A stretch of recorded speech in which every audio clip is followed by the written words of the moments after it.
Oh, sekarang kita kalau mau ikut turnamen di luar, turnamennya harus endorse FIBA gitu. Gimana kalau Tarkam di sana? Gimana kalau gue cuma ngirim anak sekolah doang? Apa perlu gue urus FIBA gitu? Bayarnya berapa? Bayar nggak sih? Kayaknya sih nggak ya.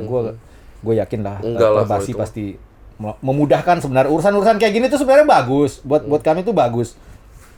Setuju lah harus ada FIBA gitu. Tapi Harus mengetahui, ah, benar.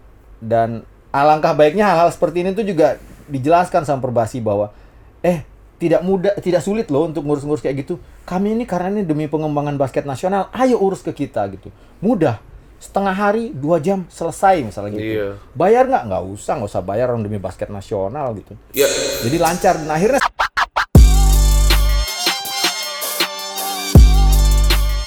halo, ketemu dengan gua Idan. Sebelah kanan gua, Adrian. sebelah kiri nggak ada. Dimas berhalangan hadir karena harus ada keperluan ngelatih Sama syuting nggak masalah syuting. sama syuting. Harus syuting sama kita, Boy. Oh iya lupa gue. Wah, parah nih. Berkhianat lu, Boy ya. Dimas berkhianat lu, Dimas ya. Sama siapa lu syuting lu? Santun masih ngurus IKN. Iya, masih di luar pulau. Ya. Minggu ini di Main Basket Podcast ya kita berdua akhirnya gue sama Adrian mau angkat sedikit tentang isu yang menurut kami menarik. Ada 2 unggahan di minggu lalu dan kayaknya 2 minggu yang lalu menarik perhatian kami di Main Basket. Yang pertama itu adalah tentang komentarnya Pak Erik Herlangga. Wah, Pak Erik ini, Jadi bahan nih. ini saya jadiin bahan nih, jadiin konten nih. Waktu ASEAN Basketball League itu mengumumkan Louvre Indonesia sebagai peserta, Ya. itu kan kami unggah juga tuh di Instagramnya Main Basket. Nah, terus kemudian Pak Erik tuh komentar, gini komentarnya. Kalau ada pemain lokal yang kebetulan nggak bermain di IBL Indonesia atau IBL, just DM ya, geng. Jadi hubungi ini. Ini tuh membuat kami dan kemudian menyusul juga banyak sekali komentar di bawahnya waktu itu. Totalnya berapa tuh komentarnya? Ada nggak? Wah, ada banyak nih, berapa nih nggak? Oh, harus di itu dulu. Iya, diulang Di dulu. refresh-refreshan ya. Ada 67 balasan dari komentar itu. Komentar ini sedikit banyak yang kami baca adalah, anjir, satu, Louvre kayaknya lagi nggak punya pemain nih. Iya. Tapi kemudian gue sempat ngobrol sama Pak Erik, udah ada pemainnya gitu. Yang kedua, kita tuh secara bangsa, secara negara, secara Indonesia, sebegitu kekurangannya gitu. Pemain yang mampu bermain di level tinggi di ABL lah, katakanlah. Louvre ini main di ABL, Liga Basketnya Asia Tenggara, walaupun ada beberapa negara Asia Timur ya. Iya. Tapi juga tidak tidak mengherankan karena hal yang kurang lebih serupa itu terjadi di IBL kemarin di Rookie Combine. Rookie Combine itu ada 15 tambah sekitar paling 32 orang gitu yang ikutan Rookie Combine. Iya. Tapi berapa? 12 sudah statusnya. Rookie rekomendasi. Jadi total ada 20. 20 yang cuman Di draft. ikut rookie gitu, yang di draft, yang murni gitu. Yang padahal amanat aturannya seingat gua itu adalah 50 sampai 80 yang ikutan Rookie Combine tuh. Artinya kan sangat kurang gitu. Dan akhirnya 17 total masuk. Iya. Cuma 3 doang yang termasuk masuk. ini. Jadi artinya gue pikir kalau ikutan Rookie Combine ya lu 75%, 80% lu kepilih masuk IBL gitu. Dan akan menendang pemain lain yang tidak boleh, karena lu pasti harus masuk roster. Dan mereka pasti harus milih satu pemain di first round kan. First round. Nah, itu. Jadi udah 15 masuk. Gue pengen tanya, Boy. Lu melihat, apalagi kemarin waktu Liga Mahasiswa, kan lu nonton tuh full ya, komentator bahkan. Sedemikian rendahnya gitu kualitas pemain lokal kita sehingga agak sulit untuk menemukan yang apa ya. Pak Erik ngomong kayak gitu walaupun beliau kemudian menegaskan bahwa udah dapet gitu pemainnya. Menurut lu gimana? Selalu pembahasannya adalah missing link ya. Missing link saat maksudnya gini. Ya semua tahu mengenai seberapa besar sekarang Kejurda, Kecurprof dan Kejurnas dan kawan-kawan Kejurda itulah. gitu ya. Apalah itu KU dimulai dari KU 12 bahkan. Kayak gitu. Itu yang ikut di Jawa aja udah berapa orang gitu. Udah banyak gitu. Nanti ke Sumatera gimana, ya macam-macam sudah ada. Ya. Lanjut mereka naik ke 14, 16, terus mereka akhirnya ketemu SMA ada DBL. Ya. DBL 33 kota, if I'm not mistaken. 30 ya 30 kota atau 33 kota gitu ya. Ya. Segitu banyak juga sebanyak itu gitu. Liga mahasiswa juga sebanyak itu, tapi sekali lagi untuk ke profesional selalu berkurang jauh gitu. Ya. Jadi memang ada missing link di situ. Apakah ini terkait daya tarik atau gimana tentang basketnya? Ya. Ya itu masih jadi PR bersama ya. Maksudnya memang harus dianalisa panjang sih. Soalnya ya menarik sih ya. Maksudnya pemain nih kayak kemarin Liga Mahasiswa tuh tepat seminggu sebelum kita take ini ya, itu ada Pomnas, Pekan Olahraga Mahasiswa Nasional. Ya. Itu Sumatera juga ikut gitu, Papua juga ikut. Jadi sebenarnya selalu ada gitu loh. Ya. Selalu ada pemain yang basket sampai usia at least berarti berapa kalau mahasiswa ya? 22, 23. Ya. Nah, tapi kenapa kok saat ke profesional, ke IBL dulu lah ya. Kita sebelum ke IBL dulu, kenapa cuma 20 orang gitu pertamanya? Ya. Cuma dan 20 orang itu yang gua ingat ya, yang masuk dari 5 juga nggak sampai separuhnya gitu. Jadi mereka lagi gua nggak tahu datangnya dari mana. Maksudnya kampus-kampus yang nggak ikut 5. Bisa aja mungkin dia jago sendiri di kampusnya. Jadi kampusnya nggak bisa ngirim gitu kan. Jadi dia akhirnya ikut itu sendiri. Tapi ya mereka nggak ada di 5 aja, orang-orang 5-nya belum ke situ juga gitu loh. Jadi ya memang menurut gua ya apa keresahan dan mungkin pencarian Pak Erik sih bisa gua terima ya. Maksudnya ya memang nggak ada orangnya gitu. Memang nggak ada orangnya gitu. Dan ya gitu, dan orangnya pun kalau ada ya udah di IBL gitu. Apalagi IBL kan musim lalu udah nambah 4 tim. Jadi sudah ada berapa pemain, ratus pemain tuh yang udah di sana juga. Jadi ya sangat wajar sih kalau dia nyari gitu. Kalau gue begini, menarik karena Adrian tadi menyebutkan bahwa ada jenjang-jenjang kompetisi di kelompok usia, mulai kelompok usia bawah sampai kelompok usia menengah gitu. Gua jadi mencoba menyimpulkan secara cepat ada 2 hal nih. Pertama, kenapa kita kekurangan, ada 2 hal kenapa kita kemudian ketika mau masuk di level profesional, kenapa kok kayaknya kurang gitu pemainnya. Entah yang di kasusnya Lufri ABL atau yang rookie combine waktu di IBL. Satu,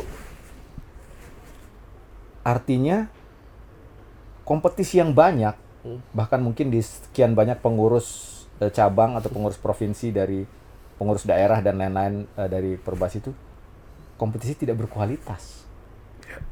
Jangan-jangan kompetisi tidak berkualitas. Setuju. Dan kalau tidak berkualitas, ini harus jadi concern, jadi harus jadi perhatian bersama. Tidak boleh perhatian bersama, perhatian yang bertanggung jawab, perhatiannya Perbasi. Gitu. Kenapa dia tidak berkualitas, tidak berhasil menelurkan atau menghasilkan pemain-pemain berbakat untuk kompetisi tinggi? Ini harus jadi tanda tanya untuk organisasi atau federasi kita. Kita punya banyak kompetisi, tapi kok nggak ada yang jadi gitu pemainnya. Satu, itu pertama. Yang kedua, oke, kalau dia jadi, oh enggak kok, ini bagus-bagus nih jadi, tapi kenapa nggak muncul di liga tertinggi kita, di IBL atau bahkan mungkin di ABL, atau bahkan sebenarnya peluang untuk main di luar negeri itu saat ini semakin luas. Mau main di Jepang, mau main di Taiwan, mau main di East Asia League, West Asia Super League, apa luas tuh. Tapi kok nggak ada yang muncul gitu? Itu harusnya jadi pertanyaan. Siapa yang harusnya bertanya itu ya yang berwenang. Berwenang siapa ya? Federasi atau mungkin yang peduli ya, klub-klub yang masih memiliki kepedulian. Kenapa ini pertanyaan? Setuju nggak lo? Setuju. Dan kayak kemarin kan sedikit gue lihat, jangankan di level Pomnas ya, Pomnas kan antar daerah ya. Di level 5 aja masih ada kesenjangan kan antar. Maksudnya level kekuatan itu. Jadi kayak yang ini gimana tim ini ketemu tim ini bisa kayak 130 atau 120. Dan itu terjadi pun masih di Pomnas. Dan sekali lagi maksudnya semifinalisnya kalau nggak salah di daerah Jawa semua gitu.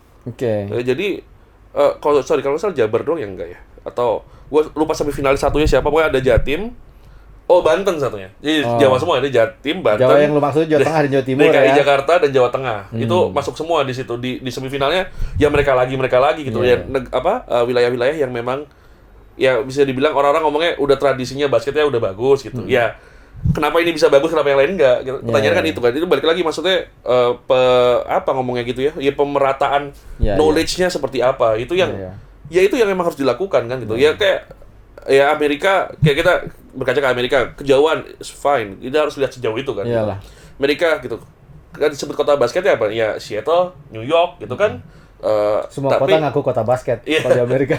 Tapi ya kan yang kayak yang produksi banyak kan itu ya. Tapi ya sama gitu. Tiba-tiba di Maryland ada si Kevin Durant gitu. Terus di St. Louis ada iya bener St. Louis ya. Ada si Jason Tatum dan semuanya. Ya memang semuanya meningkat semua gitu. Ya emang harus itu fungsinya. Dan ya gue nggak tahu dari sana ada pengkot perbasi, pengkot itu ada apa enggak sebenarnya. Jadi bisa dipikirkan lagi sih masalah itu. Ya, gue rasa ini adalah masalah yang atau tantangan yang sudah berlangsung lama gitu, yang harus segera dipikirkan oleh siapapun di Perbasi. Iya, karena rasanya sudah jadi kayak sudah biasa gitu. Iya, jadi jangan soalnya ini hal yang lumrah, yang lazim gitu. Jangan gitu. Harusnya kalau pengen kita tambah bagus ya harus diupayakan gitu. Siapa yang tanggung jawab?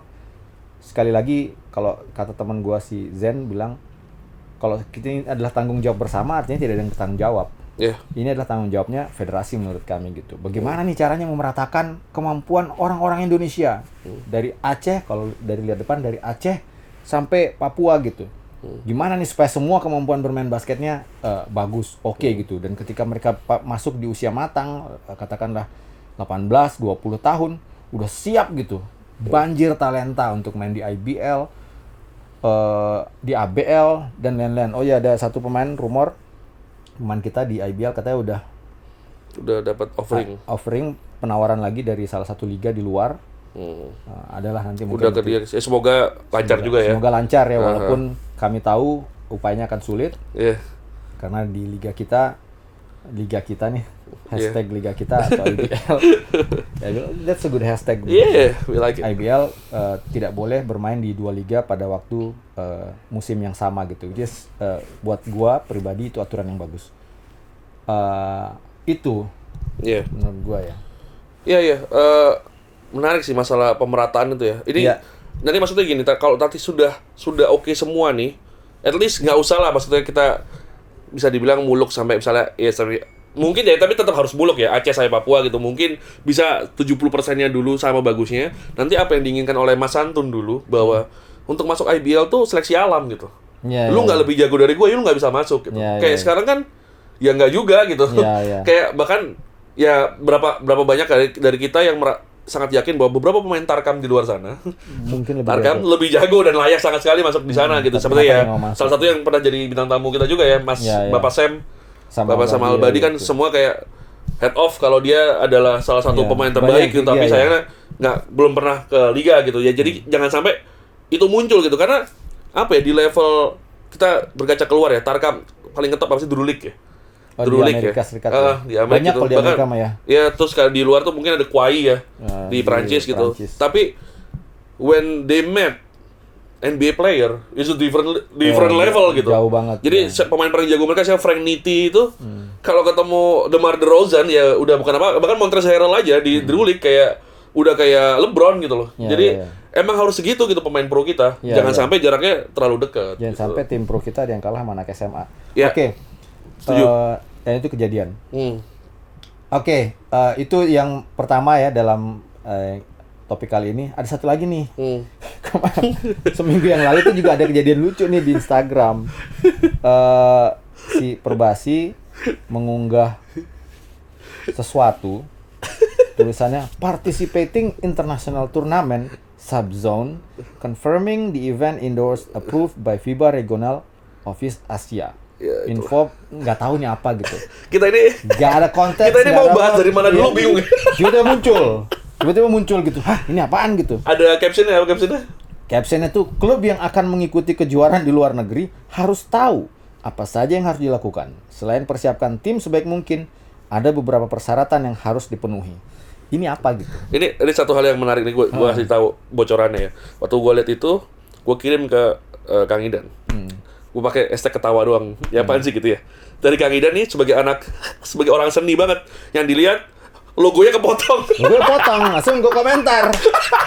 Gue kan hal-hal pakem estetika kayak gitu tuh buat gue Gue lihat, logo Indonesia basket bola kepotong nih. Kalau gue sama sekali gak lihat, dia lihat. Langsung komentar tuh ke Perbasi di akunnya perbasi.ina. Karena kan sayang ya, maksudnya logonya waktu lu itu udah bikin logo bagus-bagus, lu launching kalau nggak salah party gitu kan. Lu potong di postingan gitu. Sayang aja gitu. Terlepas dari konteks isinya juga agak. Ya setelah itu baru kita bahas tentang isinya gitu. Sebenarnya itu gitu, tapi kemudian ya kayaknya ngeh gitu, kemudian diturunin sama teman-teman Perbasi. Buat dinaikin lagi 3 jam kemudian. Dinaikin lagi, which is akhirnya seneng gitu, akhirnya logonya sempurna, utuh gitu. Utuh, dengan lengan itu, gambar lengan itu. Tapi sekali lagi, yang menjadi concern kita adalah konteksnya. Iya, konteksnya apa nih? Tiba-tiba ada aturan confirming the event endorse approve. Jadi kalau ada event harus disetujui atau direstui oleh FIBA. Terus si tim ini harus informasi ke NF National Federation untuk partisipasi, request recommendation letter from Perbasi. Ini apa nih gitu? Ini apaan gitu? Ya kalau lu bikin sesuatu, maklumat, pengumuman, pernyataan, jelasin lah. Ini apa gitu? Ini tentang ini ada kejadian ini apa gitu. Ini tiba-tiba muncul seperti ini yang membuat orang menjadi bertanya-tanya. Ini tentang apa sih? Sampai sekarang nggak dijawab. Iya, nggak ada jawabannya gitu. Kita kan, sekarang kita kalau mau ikut turnamen di luar, turnamennya harus endorse FIBA gitu. Gimana kalau tarkam di sana? Gimana kalau gue cuma ngirim anak sekolah doang? Apa perlu gue urus FIBA gitu? Bayarnya berapa? Bayar nggak sih? Kayaknya sih nggak ya. Gue yakin lah. Perbasi pasti memudahkan sebenarnya. Urusan-urusan kayak gini tuh sebenarnya bagus. Buat kami tuh bagus. Setuju lah harus ada FIBA gitu. Tapi harus mengetahui benar. Dan alangkah baiknya hal-hal seperti ini tuh juga dijelaskan sama Perbasi bahwa tidak sulit loh untuk ngurus-ngurus kayak gitu. Kami ini karena ini demi pengembangan basket nasional, ayo urus ke kita gitu. Mudah. Setengah hari, 2 jam selesai misalnya gitu. Iya. Bayar nggak? Nggak usah bayar orang demi basket nasional gitu. Iya. Jadi lancar. Nah, akhirnya semua birokrasi itu jadi enak gitu. Benar.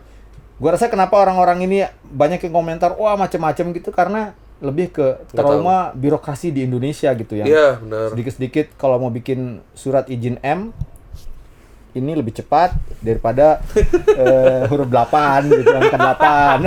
Surat izin M aja. Jadi seperti itulah. Iya. Lalu kemudian iya.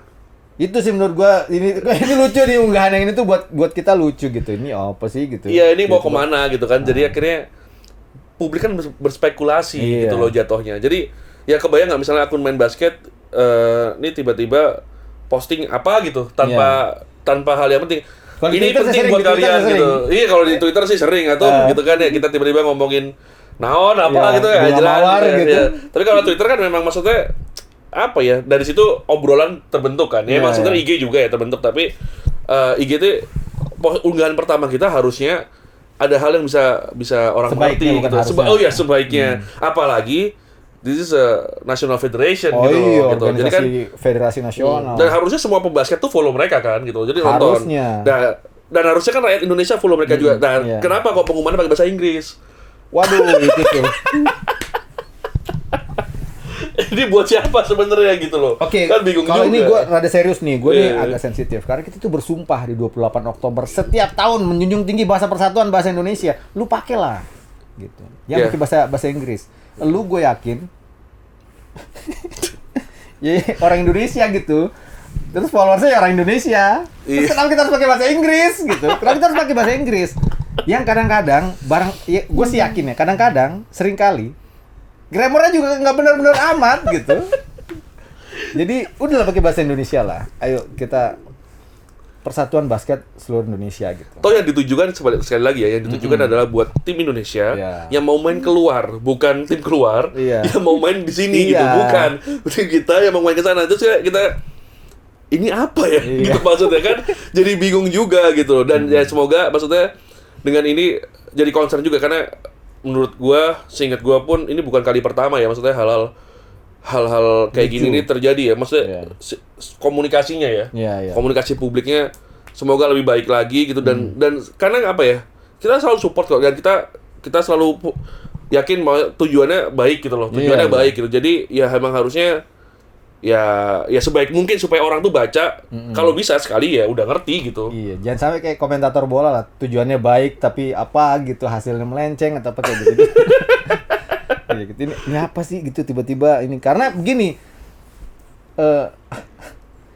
Balik lagi tadi ini tuh organisasi nasional, bagian dari organisasi besar internasional gitu. Jadi ayolah. Iya. Dan itu tadi tolong dijawab lah semoga pertanyaan-pertanyaan orang-orang mungkin. Maksudnya itu tadi misalnya kita berangkat kan banyak sekarang tuh ya saking seriusnya bahkan ya tim SMA tuh bisa TC ke luar negeri gitu. Iya, itu maksud kita kenapa kita angkat konten ini karena memang di kita tuh tren banget, cukup tren gitu kan sekarang akademi itu menjamur. Akademi itu menjamur. Nah, mereka tidak jarang TC main ke Singapura, main ke Malaysia. Kita tahu juga DBL main ke Amerika. Dan teman-teman di Amerika juga, ada DBL nih datang nih gitu. Kumpul, bikin yuk. Iya, selalu. Sekolah-sekolah tanding gitu. Nah kan, ya gimana nih? Apa harus event FIBA dulu, lapor FIBA? Ini kayak gitu. Jelasin, apakah lapor FIBA dulu nih orang-orang di Amerika Serikat gitu? Prosedurnya gimana nih ke kantor USA Basketball? Ketemu Coach K dulu atau gitu? Ketemu Jericho Angelo gitu. Jadi yang kayak gitu supaya teman-teman sekali lagi niatnya pasti baik. Kita sih mendukung. Which is anjir. Dan itu juga sudah pertanda bagus ya, maksudnya gini.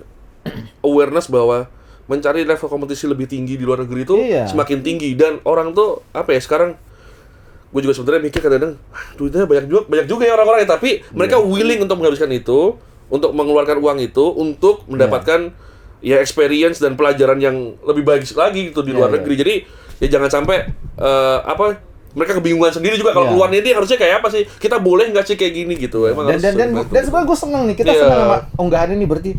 Kalau sana ayo sebaiknya cari yang FIBA endorse, yang disetujui yang FIBA. Lu juga harus punya surat rekomendasi dari Perbasi gitu kan enak tuh dia datang kita mau main sana iya langsung tinggal tanda tangan tuh Perbasi silakan gitu nggak ribet gitu jadi surat rekomendasi nggak ribet lancar mudah 1 jam selesai gitu tinggal print tanda tangan atau ngambil seru gitu patokannya 1 jam selesai terus ini kemakan iklan apa sih seharusnya mudah sih menurut gua tinggal syarat-syaratnya apa ngasih lihat apa yang bikinnya 1 jam selesai ya tunggu ntar surat ini bayar pajak kendaraan bermotor. BPK sampai 1 jam malah. Perpanjang STNK tuh cepet banget loh. Perpanjang STNK motor tuh cepet. Terus apa lagi yang cepet ya? Ya seharusnya sih cepet semua ya.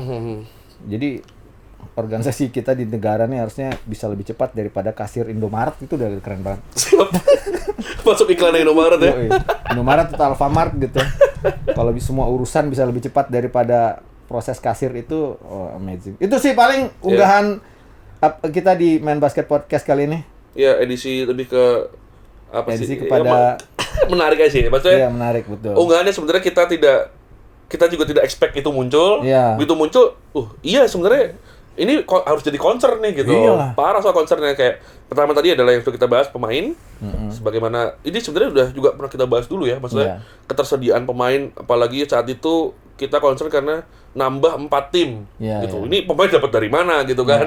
Nah, yang kita takutkan adalah waktu itu ada pemain-pemain yang sudah pensiun balik lagi. Itu maksudnya dan memang terjadi nggak bisa dihindari. Iya, terjadi dan syukurnya emang tidak sebanyak itu ya untungnya gitu loh. Dan itu yang syukurnya masih bisa compete. Iya, masih bisa compete juga gitu. Meskipun salah satu nih yang gue sedih akhirnya nggak pernah main juga Bapak Mario Gerungan ya. Sayang kena cedera ya. Makanya waktu itu gue waduh ini excited nih lihat Mario main lagi tapi ya cedera gitu ya. Dan satu lagi tentang itu tadi ya surat komunikasi publik tadi ya. Jadi emang ya semoga dua-duanya bisa berkembang lebih baik lagi dan sekali lagi itu butuh concern dari Perbasi. Dan seperti biasa sebenarnya juga Perbasi juga sering undang kita gitu Main Basket untuk menyampaikan hal-hal yang substansial gitu.